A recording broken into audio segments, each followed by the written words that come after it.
so I say I don't have any goals, but You do. I've got projects that I'm going to be trying out and testing. So Yeah. I think it's just, I say this like I've been working for myself for forever, but I think as an entrepreneur, or as somebody who's just determined to work for themselves and determined bring in their own sources of income, I think we go through experimental phases and then we go through efficiency phases. You need to spread a wide net and see what you enjoy. Yeah. And then once you find that thing, you need to focus on it and try and get as much out of it as you can. Yeah. And I think that that's what I'm getting into, again, is getting into the experimental phase. You probably are too, where you come out of a phase and you're just like, okay, I focused on that for a little bit. It's not what I ended up enjoying. I made plenty of money off of it. It's not like it was a failure because it supported my life for a couple years. But now it's time to look for what the next thing is. And then just treat your self-employment journey. It's not going to be like, it can be, you certainly could do this if you wanted to.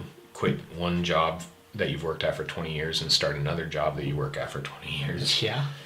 But you can also do it differently, where I quit this job where the goal was 20 years and then retirement, and now I'm on this job where the goal is work there for 3 or 4 years, save up enough money to try something else out for 3 or 4 years. So Yeah. Because I know I don't want to do the daycare after this summer anymore. And I feel like... Hadoken debt exclusive for this episode. I think that's the first time he said it out loud. TMZ. The guy's like standing at Sipping my the... drink. standing at the cubicle. What you got? So what do we got on Charlie? Where does he stand? Where does he stand with his business? He shaved his head, went crazy like Brittany. I saw him coming out of a Wawa the other day. Looked like he got a butt lift. He just registered a new LLC with the state of Maryland. But yeah, I feel like if somebody were to ask me, oh, what do you do now? Oh, why you don't want to do the daycare anymore? Like, I feel like I'd be a failure. Yeah. Because I'd have to say, oh, well, it just was for a year. It wasn't for us, you know. So it's those mini conversations I'd have to explain. Or maybe I don't have to explain. I just say, yeah, just not doing it anymore. I don't know, you have to explain it. I say don't quit on the daycare. This is the other thing about this is I'm not pressing stop on the green abacus and working with tech companies completely and saying, okay, I'm done with that. Now I'm going to do this. I've still got my money coming from the green abacus. I've still got my customers there, and I'm still going to do what I have to do to make that money, but I'm going to build something else on the side of it. And so, yeah, you have the daycare, but it's not like you're going to wait until the end of school to say, okay, now what's next? Yeah. And it's not like you're going to say, and we're completely done with that, even though you don't have anything else started. We've done that once. Yeah. You know, you walked out of your job, I walked out of my job, no money. Yeah. We don't have to go from one to the next that way anymore. Yeah, slowly go into them. Yeah. Yeah. And I've made those decisions over my business too, where I'm just like, I'm not doing this anymore. I'm now going to do this. When I changed the name from Young Financial Advisors and changed it to the Green Abacus and said I'm giving up on financial planning and I'm going to head in accounting direction. I had a financial planning client that stuck with me for another 6 months after that point. It wasn't like I just completely cut him off. Yeah.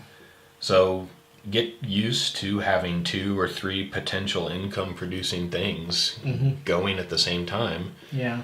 And some will provide you with $200 a month, and some will provide you with $2,000 a month, and some will be up when others are down.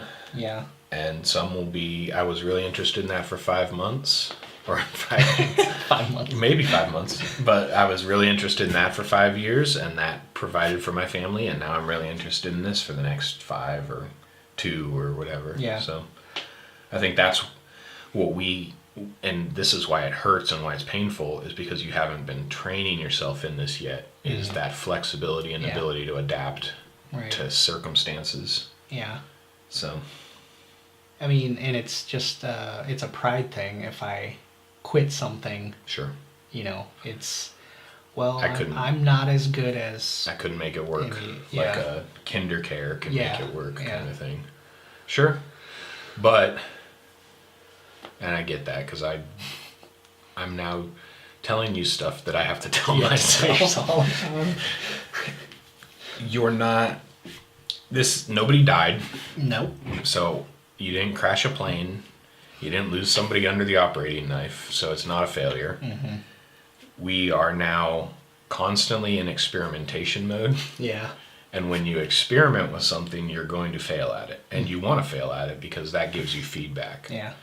So you tried the daycare for a year and you got feedback that this completely sucks for my family life, which you never would have known had you not tried it. Right. You did the experiment now and you figured out it doesn't work for you. Mm-hmm.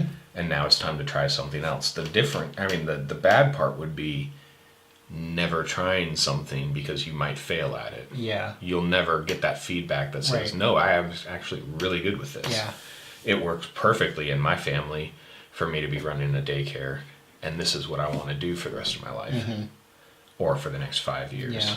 So It also, when you try something and fail at it, it like gets it out of your mind. So it clears your mind to go try something else. Yep. Because if it's always in your mind, like, oh, maybe it could work. Mm-hmm. Like 5 years from now, I could still be like, I wonder if that could work. Yeah. Like it's spending energy on something that yeah, is not necessary. that's kind of what property management is for me now. It's something in the back of my dad's been a controller for property management companies for 10, 12 years, something like that. And every time I go home, and this is how awesome my family is, when I go home, my mom and dad are both accountants. And so when I go home and it's just me with them, Oh, we gosh. talk about accounting stuff or we talk about business stuff. And we've had because I used to go back to California for a software company I was advising every 6 months or so. Like 1 weekend, 3 days or something like that. We just talked about business stuff for those 3 days. It was like a little business retreat, strategic planning session. But like over the past couple of years talking with him, I'm just like, man, there's so many areas for not improvement because he does a great job, but for updating where what he does could be updated for a virtual model, an internet-based model, working with customers distributed all over the United States kind of thing. And so now this is like my chance to test that out and see if it could work. I need to do the same eventually with running a landscaping company because I've thought many times like that would be interesting. I could do that. I've already scratched that itch with running a church. I already figured out I suck at it. And that's not for me. Yeah. Same with being a pastor. I consider them two different things. I had the seminary route when I was going to be a pastor, and then I had the church administrator route when I was running a church outside the pastor or with the pastor. Scratch both of those itches. Someday I'll scratch the own a gym itch. But yeah, there are just things in your head. You're just like, I could try that. And I think I could possibly be successful. Yeah. Maybe I'm in the phase right now where, and everybody thinks this when they leave their employer to go do the exact same thing. They're like, I could run a CPA firm. Yeah. Better than you, yahoos. Yeah. Who've kept your firm open for 40 years but don't know anything. Yeah, you guys don't know anything. I can do it better. So maybe I've already scratched that itch with that, and it's time to shut down that itch. Maybe that's what this past year has been teaching me. Yeah. But yeah, that's what you got to try it out. Scratch the itch, see if it works, and if it doesn't, then it's a good itch for somebody else to scratch, and it's time for you to find one for you. Yeah. So it's okay to be a quitter, guys. it is. It really is. It's better to quit something than to stick it out and hate it. Yeah. And lose money. Unless you're married, don't ever quit your marriage. Well, I don't hate my marriage, so Yeah. Stay together for the kids. No, I'm kidding. That's the way I always feel like when we're like, it's good to quit things and be a serial quitter and stuff like that. And I'm just like, if somebody's going to take this and say, Charlie and Barrett told me I should divorce you. No. I'm wasting my life. Yeah. I've got 25 years invested into you, but I'm now looking at the opportunity cost. Now I want to start over. Yep. Oh, man. So That sounds like hell. starting over with another woman. That's the opportunity cost you need to consider. Is like, yeah, your marriage may not be like what you envisioned it would be. Yeah. But could you imagine Dating somebody? Ugh. I always tell Sarah, I'll always tell her this. I'm like, I've got 13 years invested into you. Yeah. I don't want to start over from scratch. No. If you die, Yeah. I'm single the rest of my life. Yeah. It's just too much. Yeah. It's like some of these other 30-year-old people I know. It's just they go out on dates. They go on Match.com. They move in with people. They break up. I'm just like, and they talked about their texting. I'm just like, oh, what a headache. I don't want to get into it. And that's the other thing, is it could be like another 13 years with another woman before I realize she drives me crazy too. Yeah. And now I've done it twice. I like what Mike Birbiglia says. Like, he's like, first marriages, 50% end in divorce. Second marriages, it's like 66. Third marriages end in like 73% divorce. That's what we call a learning curve. Yeah. Yeah. So it's okay to quit. It's okay to fail things. Try stuff out. Yep. I think a definition of success is, it's not necessarily like, because a lot of people think success is we've made it, we've got it this far. But success can just be you went to the gym 5 days this week, and next week I did another 5 days. Like, Sure. it's like an ongoing success. Like the like Seinfeld's Red X's kind of success of I did it today. Yeah. And I'm different than I was than when I started. Yeah. So That's why I think my goal to still be in business for 2017 doesn't necessarily mean it has to look exactly like it does in 2012 when I started.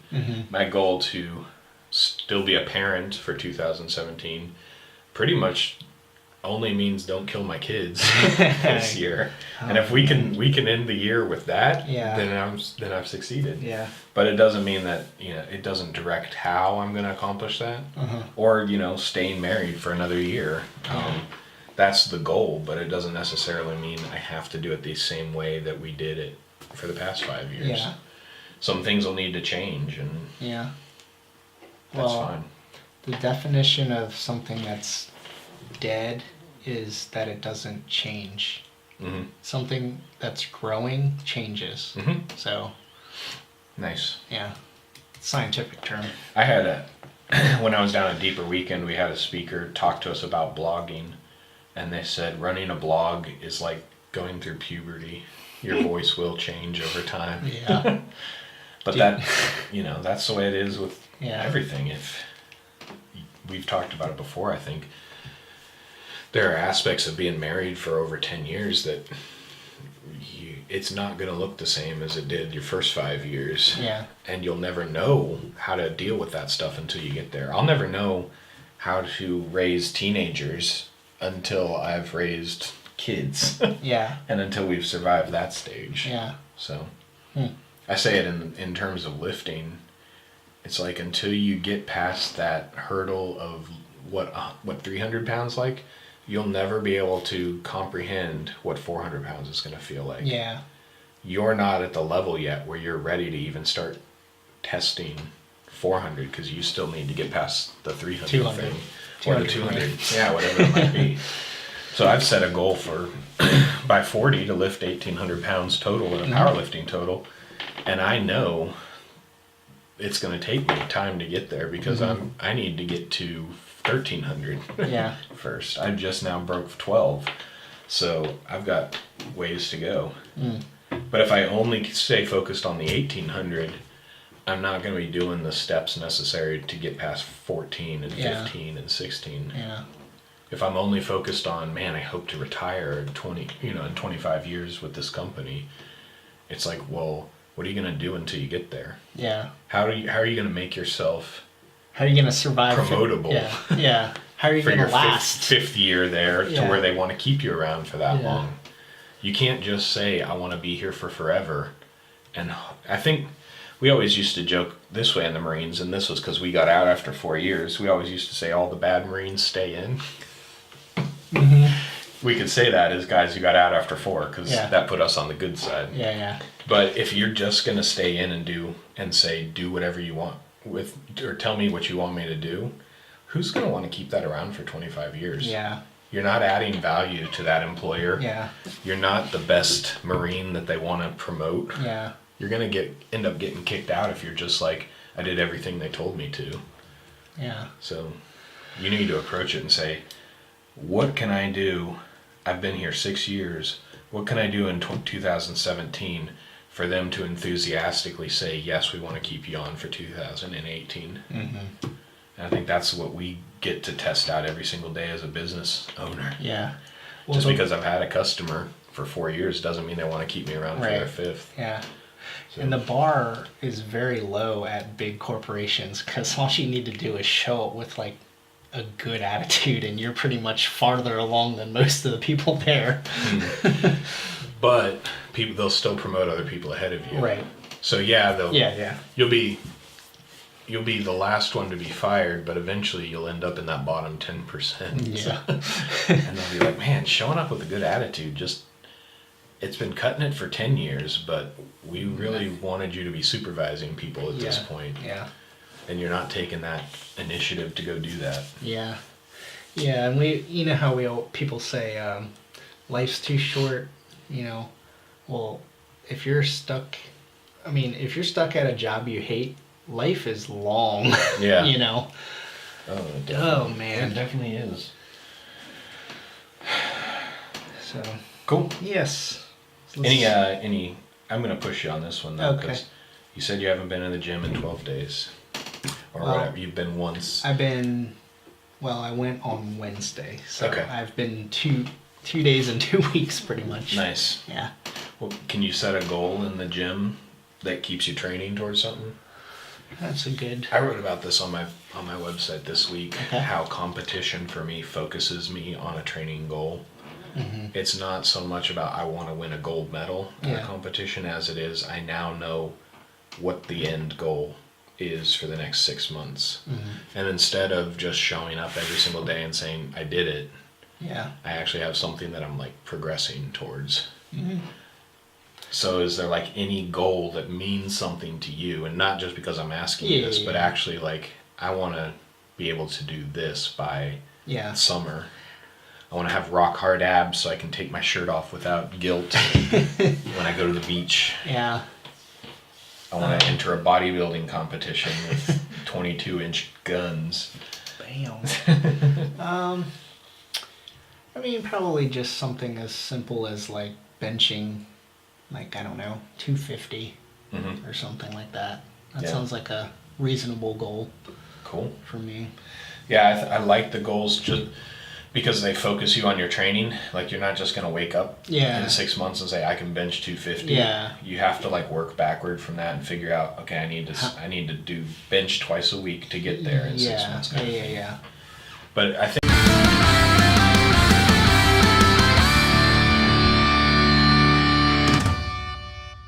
Hadoken!